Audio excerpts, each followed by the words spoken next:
Morning everybody. আমার নাম শাহ মার্জানুর রহমান। আমার বাড়ি জলপাইগুড়িতে। আমি অনেকদিন থেকেই একটা কাজ করছিলাম। আমি 2021 সালে আমার মাস্টার্স কমপ্লিট হয়। আমি নভেম্বর মাসের 7 তারিখে অর্ণব সরকার স্যারের সাথে কথা হয়েছিল। আমি ফিউচার লাইফে এখানে এসেছিলাম। আমার কাউন্সিলিং হয়। তারপরে স্যার আমাদের এখানে কাউন্সিলিং করেছিল। তারপরে আমি দুটো ইন্টারভিউ অ্যাটেন্ড করেছিলাম। তো দুর্ভাগ্যবশত আমার এই দুটো ইন্টারভিউ ক্র্যাক করতে পারিনি।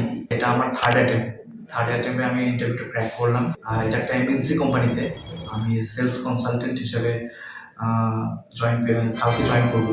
আমার এক্সপেকটেশন হিসেবে আমি যে স্যালারিটা এক্সপেক্ট করেছিলাম সেটা এখানে ম্যাচ করছে না। আমি অনেকদিন থেকেই কাজ করছিলাম। আমি অ্যাকচুয়ালি সরকারি চাকরির প্রিপারেশন নিচ্ছিলাম, কিন্তু বর্তমানে সরকারি চাকরির যে অবস্থা প্রায় নাই বললেই চলে। রিক্রুটমেন্ট তো হচ্ছেই না।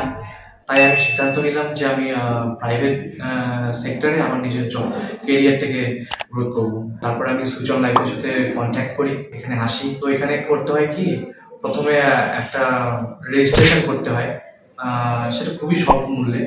তারপর সেই রেজিস্ট্রেশনের বৈধতা থাকে 6 মাস। 6 মাসের মধ্যে ওরা একটা কাজের ব্যবস্থা করে দেবে, এটা আমি নিশ্চিত ওরা করে দেবেই। আমারটা তো হয়ে গেল। যখন জবটা হয়ে যাওয়ার পরে ওরা একটা ফিস চার্জ করে, সেটা পার্সেন্টেজে খুবই কম। তো আমি খুবই খুশি যে আমার জবটা হয়ে গেল। তো তোমরা যারা কাজ খুঁজছো, তোমরা যদি সুযোগ লাইফের সাথে এসে যোগাযোগ করো, তাহলে আশা করি তোমাদেরও একটা কাজের ব্যবস্থা হয়ে যাবে।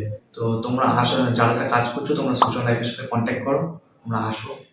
এখানকার স্যার আছে, ম্যাডামরা আছে, খুবই ভালো। তারা তারা যতক্ষণ না তোমার কোনো একটা কাজের ব্যবস্থা হচ্ছে, তারা চেষ্টা করেই রয়েছে এবং কাজটা আশা করি তোমাদের হয়ে যাবে। ঠিক আছে, ধন্যবাদ।